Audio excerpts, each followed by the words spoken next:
Let me start that over again. I was kind of messing that up here. One more time. There you go. Yeah. Hey guys, thanks for watching another episode of Well That's Something Podcast. I'm your host Ian Hilton, and today I have a very, very special guest on. His name is Nick Yuva. He's deployed 3 times to Afghanistan. We deployed twice to Afghanistan together. He was a great NCO of mine and a great leader. Nick Yuva, man, thanks for coming on. Yes, sir. It has me. Yeah, how's it going? I just saw you bought a house. You have a kid. You're married. What aren't you doing? All those things. Yeah, I love your background. By the way, the backdrop. Thank you. Beautiful. Yeah, 2A, all that stuff. Yeah, man. Just had my baby boy, Braden. He's 6 weeks old this week, so he's a handful. I now know what all the parents were feeling when they said that we don't know yet, and they were right. Yeah. now I know the struggles and pain, and ignore the bags under my eyes. It's just staying up all night, but he's been good. He's a little fussy. He's got some GI issues, some hip issues, so he's kind of fussy, so we don't really sleep at night because we always got to be, one of us has to be messing with him, but he'll be all right. So he's okay with his hips and stuff like that? Will he get out of that? His legs aren't sitting his hips properly, like his socket. He's got like a dysplasia, and then he's got like some issues with his esophagus to where he's not holding it down very well. So he'll puke up all the time if you lay him down. So he just fusses a lot, but he'll be all right. He'll bounce back. I really want to talk about the second one because I think we had more fun in our second deployment because this is when I really knew you. This is when I started to get to know you. When I got transferred, we didn't really speak at all. Not really. No, but that whole group of people in the training room during that time was like the best. Like, I don't think I've never had a tighter group of people ever, like in my life. Usually with the training room, people who have served, they automatically think scumbags and the broken dudes. Which we were broken. The whole reason I was there is because my knees kept dislocating. Yeah. And I was about to get out because I wasn't going to go on the third deployment. I was going to get out. And so for those last few months, they're like, just toss him in the training room. He's injured anyway. So, but we had a good crew. I mean, there wasn't any, lazy bodies in there, nothing like that. I mean, you, Alfred, Craig, Miller, everybody. I mean, Cooley. I mean, everybody worked super hard. I mean, it was super easy. I basically had no job, so I didn't really have to supervise anybody. It was easy for you. So I remember when part of the training room we have to deliver paperwork to brigade and stuff like that, and you're like, hey, did you get the DD blah blah blah blah blah? I'm like, what'd you just say? And you're like, yeah, it's for this and this and that. I'm like, what are you talking about? But you were like a genius with paperwork. Like you knew exactly what you were talking about, what to do. I was a shooter turned nerd. Yeah. So I mean, I had a knack for it, good at remembering things. So, but I always pawned everything off on you guys, making you guys run around everywhere. Right. With that being said, we deployed to Afghanistan in the training room, or as in the training room. Headquarters. Headquarters. Right. Yeah. But I got transferred over there just because I was getting out, or not getting out. I was PCSing to Stewart. And so they were like, well, whatever, just serve time in the training room, then you'll PC out after you deploy. I know we're all over the place today. Let's go to your first deployment. Let's hear, because I know that was a insane one. So let's talk about when that was it the brigade commander was like, who's going to no? And you were like, you're the only one in the whole group that raised your hand, and he was like, when we flew over there, I was one of the last ones to get over there. I think the different manifests were probably spread out between probably like a month. It was a long time. And I was, we got to Bagram, and I had a cold sore behind my eyeball, which I didn't know could happen. So I had that at Bagram, and my eye completely swelled shut. How'd you get that? How'd you get that? It has to do with my immune system. Apparently, which I'll caveat into in a second because it has to do with the disease that I got from the burn pits over there. But but anyway, so I had to stay at Bath for probably 3 or 4 days. Now Bath was like Disneyland, like the Disneyland. Well, we weren't allowed to go anywhere besides the little tents that they had set up there, but because we were only there for a few days. But it's huge. It's basically a city. So, but they, so I was there for a couple days. They gave me some drops and crap. And then I went to fly out, but because I was already there for so long, I was by myself. And so I was down on the flight line the night that they told me I had to fly out, and they had everybody all together, and they were calling off lists of cops and fobs that people were flying to, and they were like, all right, who's going here, who's going here? People were raising their hands. They're like, all right, you wait here, you wait here, you wait here. Then they asked, hey, who's going to Nanglam, which for those listening is in the Pesh River Valley, where the Shuriak Valley and the Korengal Valley meet. The Shuriak Valley is where Lone Survivor took place. Yeah. But that valley there, the Pesh, at the end of it is where Nanglam was. It was the furthest cop out from Jalalabad, from Jaff. And so, pardon me, we went from Bath to Jaff. So at Jaff, I'm waiting on the flight line there, and they asked, all right, who's going to Nanglam? And I raised my hand, and the only other person who raised their hand was, she was a captain, I think, with Hank. It was a little service dog. It was a little French bulldog. Yeah. A French bulldog?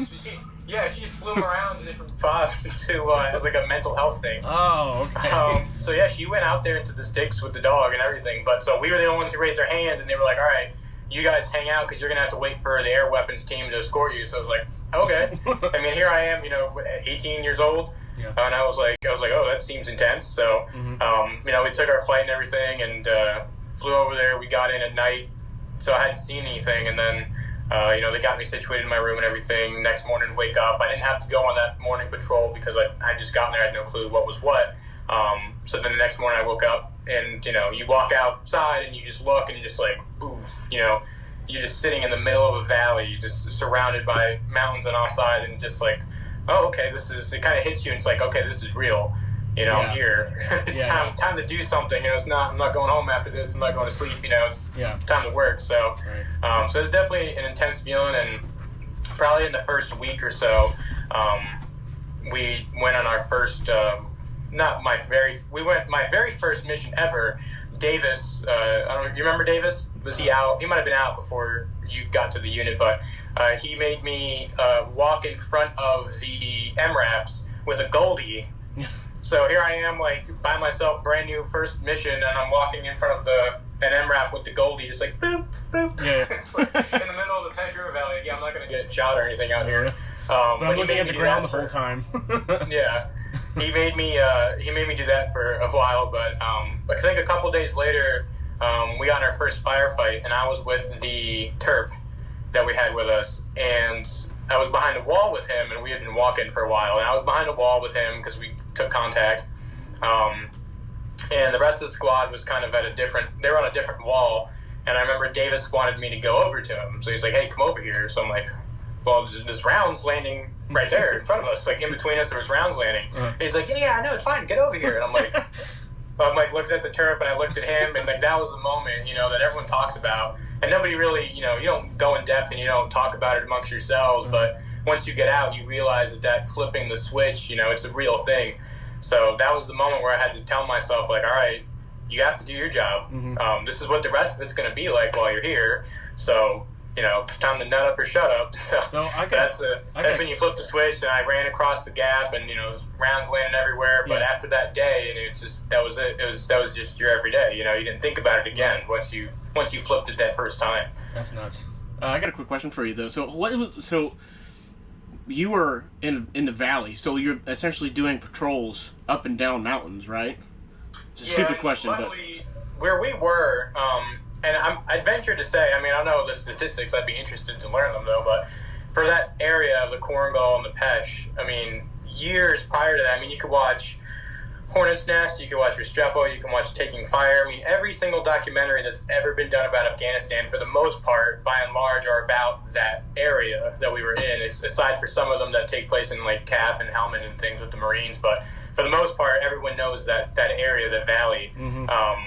And we were lucky because we were probably the only deployment who didn't lose anybody at a COP, at a tiny remote outpost, woods, sandbags, whole 9 yards. Right. We were probably the only platoon or company that I've ever seen or heard about in stories and videos and past deployments who didn't lose a single person, which is pretty crazy to me. But the reason why we probably didn't is because it just so happened that the A&A had kind of reestablished that COP after we had given it back to them, I think in 2008 or 10 or something like that. They had kind of reestablished security in the area, so all those mountaintops surrounding us had an Afghan OP on top, an A&A OP. And we had like a little Kandak there of Afghan commandos and A&A guys. And but yeah, so they had security on those mountainsides, which is why we probably didn't die. Because they had security, so we couldn't really be overrun like you see in a lot of these different movies, and you've heard about in different guys' deployments, like Keating, how they just get completely overran from those mountaintops. I mean, that's the only reason we didn't, is because they had established those tiny little OPs, and that's what we did. You know, we'd go hike up the OPs. A lot of times we'd go out into the valley, do KLEs, and then do fighting position blows. So we go find fighting positions up in the mountains and you know, lay some explosives and blow them. That way the Taliban couldn't use the fighting positions against us. Right. But it was you know, super kinetic. You know, probably mortared and shot at every single day.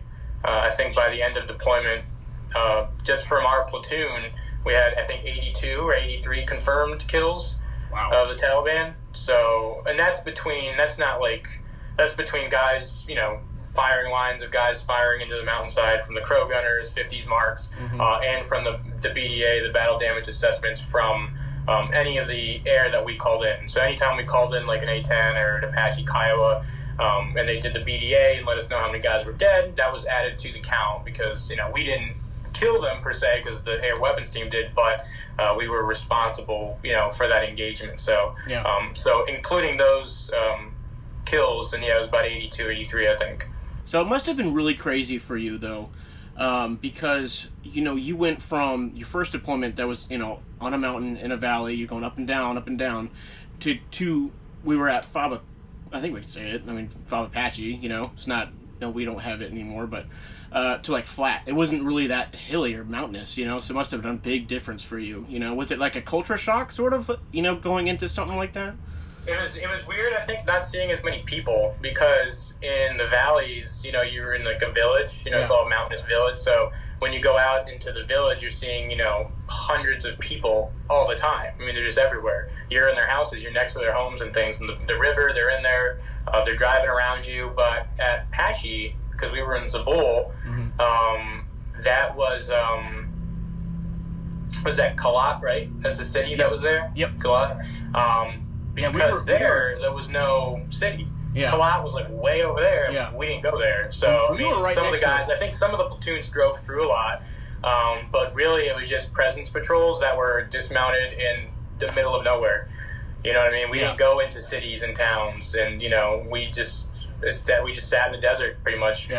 So yeah, it was different. You know, there was no, I don't think we did anything kinetic.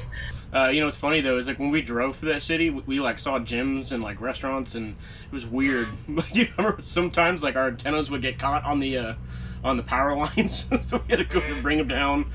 But yeah, that was a different deployment. What are the funny things that kind of happened during your first deployment? I mean, with as many firefights as you've been in, there had to have been some kind of funny thing that went on or happened. I mean, we would always like. I ended up moving out of my chew because the guys would mess with me so much, you know.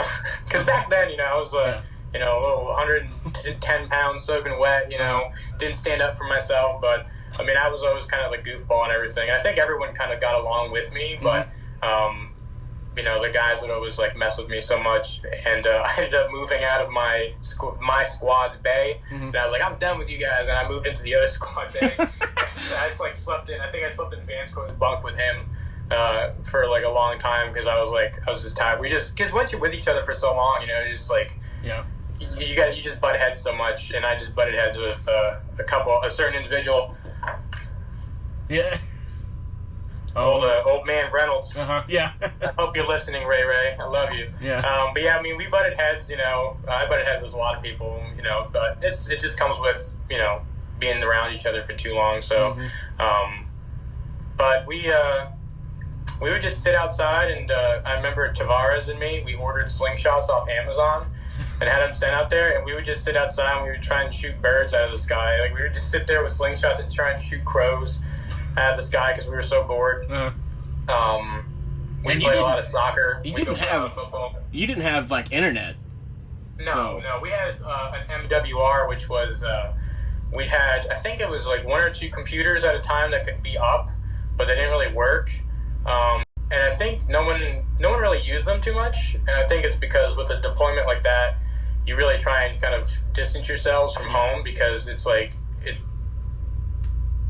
want to talk to anybody. Yeah. And anytime you go down there, it was usually like, headquarters elements in there and the officers on the phone and hanging out and, calling home and things. So I didn't really go down there often. I think maybe I went on there to maybe message my parents like a few times, nothing crazy. But we did have a little shack that we set up with like a dartboard. And I think somebody ordered a TV and a PlayStation. So like we'd kind of hang out in there and play darts and stuff. But other than that, we used to prank each other. We caught a goat once that was stuck in the razor wire, and we put a leash on it and threw it in our lieutenant's room when he was in there. We used to do a bunch of stuff to mess with each other, but mainly just a lot of chain smoking and doing nothing. Oh, yeah. Sleeping. A lot of sleeping, because you're always doing, you're always on a mission, so we were always sleeping when we could. Right. Or going to the gym. I think pretty much everyone, any waking moment we had, we were in the gym. Right. I remember one night I took pre-workout and walked down to the gym, and it was like, I think it was like, I don't know, it was late. It was like 2 a.m. and one of my buddies was like, hey, let's go to the gym right now. It was like 10 p.m. He's like, let's go to the gym. I'm like, screw it. So we took pre-workout. I went to the gym, and then we were there for like 30 minutes, getting a good pump. In walks somebody, and they're like, hey, we got a dismounted patrol. I'm like, right now? And he's like, yeah, right now. I was like, but I just took pre-workout. I'm at the gym. Do I have to go? Do they need me? But I was the RTO, so anywhere the PL went, I had to go. Yeah. Which was good for me because I didn't have to sit in a truck. I didn't get stuck in a truck. Mm-hmm. I wasn't in a gunner seat the whole time, which being in the gunner seat's cool and all because you get to be the one, firing back and getting those kills that you know it was you. Yeah. But I would much rather have done what I did. It got to be dismounted every single time and actually be up in the mountains and stuff doing things. Mm-hmm. And so, yeah, they made me go on a night patrol. I hadn't slept the whole day, took pre-workout. Now I'm hiking up a mountain all night long. And then when we got up there, we spent the whole day up there. I can't remember what happened. Maybe one of the guys remembers. But something happened, and we ended up all pretty much going black on water because they wanted us to stay up there longer and longer and longer than we were supposed to. Mm-hmm. And man, we were sucking ass. I think we all walked back, and everybody was dead by the end of it. A couple guys needed IVs. We were like so close to the gate, like you could see it on our way back, and like a few guys like couldn't even make it. We had to stop, and it was crazy because like none of us had slept for like a whole day at least minimum, maybe up to 2 days almost. No water. So it was pretty rough because we just drank it all from being out there for so long. But. You remember the walk, like when we do KLEs in Apache, right? And you saw, was miserable. Was my least favorite, of all 3 deployments that I've ever done, my least favorite thing was doing those like 20-mile walks at Apache. And you're seeing the gate, and you're so close, but then it's almost like a mind trick because you see it, and you're like, there it is, but you have like another half an hour before you get to that gate. Mm-hmm. You can see it, and like, dude, by the time I walk through those opening gates, my feet are like I remember Klaus had to like sit down and get an IV past. He'd even make it like 2 feet past the gate. Well, that's because him and everybody else who was larger always got to carry the heavy crap. Exactly. And he was like, I can do it. We're like Klaus, man, like, come on, dude. Like, that's a lot of weight. He's like, I can do it. We're like, okay. For a while, not the whole deployment, but for a while, I was a certain individual's team leader. He who shall not be named, Price. I was his team leader, so we went on a patrol, and just because he had messed up so many times, I wanted to mess with him, so I made him carry a crap ton of ammo, like way more than any normal person should carry. Mm-hmm. I made him carry probably close to 1,000 rounds, a 7.62, which is very heavy for those who don't know. Yeah. It's like way too heavy. You need to split that up. But I made him carry most of it because as like kind of punishment. Yeah. And he had a Camelback with him, so doing my checks, making sure my team was good. My squad, I was a squad leader. And we're like halfway out, and he's just sucking so bad. I'm pretty sure he was on all fours, like trying to crawl with his half on his back, dying. Yeah. So I was like, Price, take a knee, drink water. He's like, I can't. I'm like, why not? He's like, I don't have any water. I was like, what do you mean you don't have any water? I checked. You had your Camelback. He's like, it's broken. I was like, what do you mean it's broken? He's like, the hose doesn't work. It's all clogged up. So I had to take it out of my bag and unscrew it and drink out of it. I was like, everybody still joked about it because they could hear me screaming at him from Tower 15. Or what was that, Tower 15? I think right so. The Kraken? Yeah, I think so. They could hear me screaming from there, and we were like a mile out. Because I was like, what do you mean your water's broken, blah, blah, blah. And he's like, I was screaming at him because he's like, I have a good Camelback that's not broken underneath my bed. I was like, so why wouldn't you bring that one? Why? And that's the point where your eye starts like twitching. You're like, yeah, exactly. I was like, but yeah, I mean that was a rough walk. But yeah, all of them were rough, like you were saying. They were all bad. Every time because remember we used to rotate doing things. We do patrols, or like I would be the NCO and the ECP a lot. We always rotated, so I loved doing anything besides doing those long walks out of boredom. And it was funny too because right before that class is when I went to the POSHU course. Yeah. From the Defense Language Institute. So took POSHU. I was like the only one of 3 people who scored a 1+ on the OPI, the oral proficiency interview, which is impressive considering it was only, I think, like an 8-week course. So they thought the battalion wanted everyone to get a 0, which is not bad. I know it sounds bad, the 0, but it's not technically bad. It just means you know rudimentary commands. But we got this like 0, 0+, 1, 1+, and we got 1+. So that means that you could carry on basic conversational skills, which is good. And so I use that a lot. Did you all use Babel? Yeah. So I used that a lot on my second deployment, and we went on one of those long presence patrols. Yeah. And there was a guy out there, a farmer, and they were like, we didn't bring a Terp for some reason. And they were like, all right, you go ask that guy if the Taliban are in the area. I'm like, gotcha. So I go up to him, and I'm talking to him. I'm asking him if the Taliban's in the area. And he told me that the Taliban had done something. But I couldn't understand his verb tense. So I was like, I came back, and I'm like, all right, he said the Taliban are here, they're coming, or they were here and left. And he's like, well, which one is it? I'm like, I don't know, I don't understand his verb tense. And they're like, well, we kind of need to know that. I'm like, well, you probably should have brought a term. I'm sorry. I tried my best. But, yeah, it's different, you know, like how we learn Spanish and stuff like that in school. It's different when you hear someone fluent speak it. Like, you're like, yeah, I got this. And then you hear someone fluent, like just babble it off, and you're like, don't know a word you just said. Right, yeah. So with that, I mean, what do you mean by verbiage? Like, did he just, was it a way he was like talking? It's like the way he used his verb tense. Like, I didn't know if he said that they had went or gone or came because of the way he said it. But yeah, so I didn't understand. I couldn't from how fluent he was speaking and like his accent, how quickly he said it.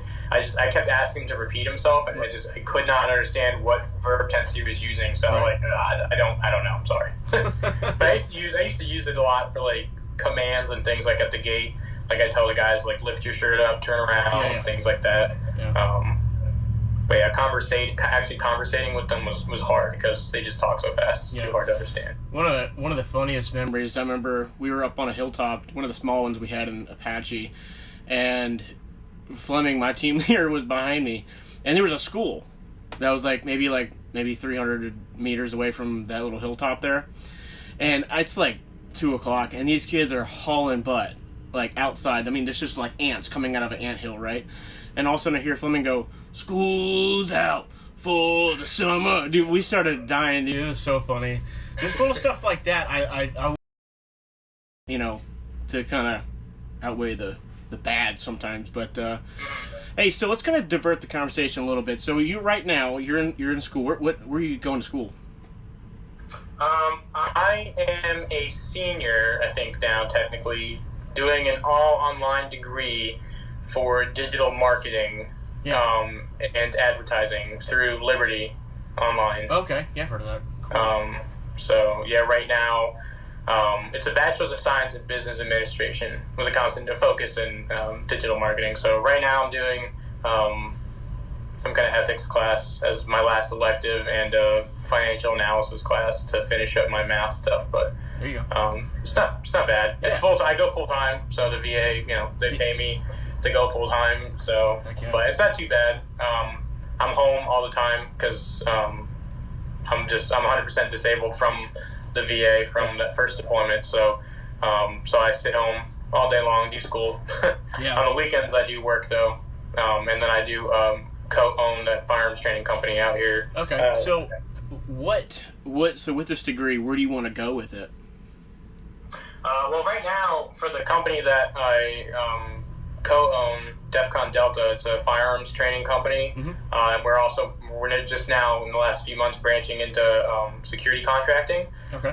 So we have our initial team of guys is all trained up in maritime security. They went down to Trident and got their maritime certs. So we're trying to branch into stuff like that.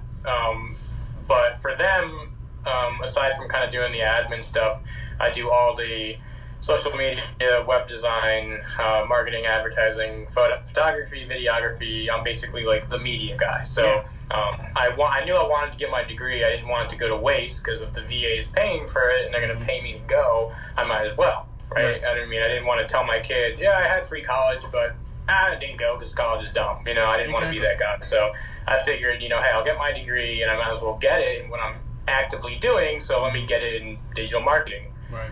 Because I figured, that covered a little bit more bases than just getting like a, social media degree and things like that. It's a little broader and a lot more focus on business. That way I can kind of learn how to manage it better. Yeah, absolutely. So it's fun. It's a pretty easy. I went to when I first got out, I went to Embry-Riddle online. It's a private school. It's an aeronautic university. It was a very hard school to do online. I don't remember what program they used, but it was very not intuitive and a lot harder. So Liberty's got a good program, so it's very easy to navigate. So it's so funny. Like, man, I told my mom, because I'm going to Arkansas State University out here online 100%, just like you. And I told my mom, she said, well, what do you want to do? Like, where do you want to go? Or what do you want to do? And I was like, I'm thinking about getting a bachelor's in creative media. And she goes, oh, are you going to be able to get a job after that? And I'm like, I'm pretty sure I'm going to be able to get a job after that. Oh, it's 2021, yeah. But if I don't get a job right away, I don't have to pay anything back, because the VA's paying for everything, so not too worried about it. That's a hot market right now. Anything digital and media is hot right now. Exactly. I feel like this degree, the kind of path that we're both on, is kind of like, it's the new criminal justice degree. Like everyone's out there trying to get one because it is a big, big job right now. So, well, everything's changing. Technology is changing like every year, and so I started this podcast back in like 2018, with literally just me talking into a phone with like a $20 mic from Amazon, And, now I'm up to like 2 cameras. So I'm slowly learning everything by myself now, because it's just everything, online's helping me, and so everything's changing, So are you trying to start up a podcast or something? I would like to. A couple of the guys that I work with down at the range, they were interested in it. And then a couple of guys, before I stopped working to go back to school, I was the manager down at 511 Tactical here in Charlotte. I remember that. That was a pretty cool job. Yeah, it was fun because you don't really feel like you're working. It's a retail job, so it's retail. You fold clothes, you sell clothes, but it's 511. So it's like there was only I think 4 employees, 5 employees at the most. So like we're all close knit. So my buddy down there, my buddy Tanner, who was my best man, he and I talked about doing a podcast. A couple of our other buddies too. So, it's always fun to just kind of get around, talk about, bash politics, talk about stuff like now, like what's going on in Afghanistan, like I'm sure we're about to talk about. So, it's a good way for people to engage now. And pretty much every big name company's doing one now, especially in the firearms industry and, politics. Like you got to have a podcast, if you're going to be somebody, Right, exactly. Yeah, dude.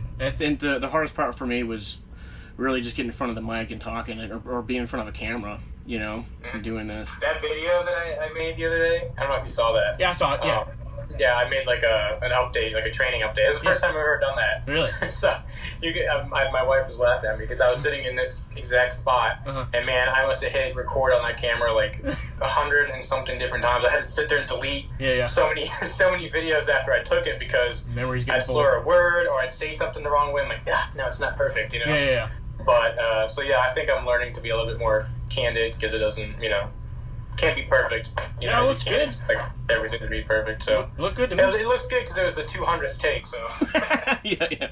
But you're practicing. That was So doing stuff like that, like doing kind of like vlog updates. So not necessarily like on the podcast app and things like that, but doing some vlog stuff and then maybe doing a podcast, getting a few buddies together. Now let me ask you this. So what do you think, since you now have a little bit of experience talking in front of a camera, what do you think is easier, typing or looking in front of a camera and saying what you need to put out there?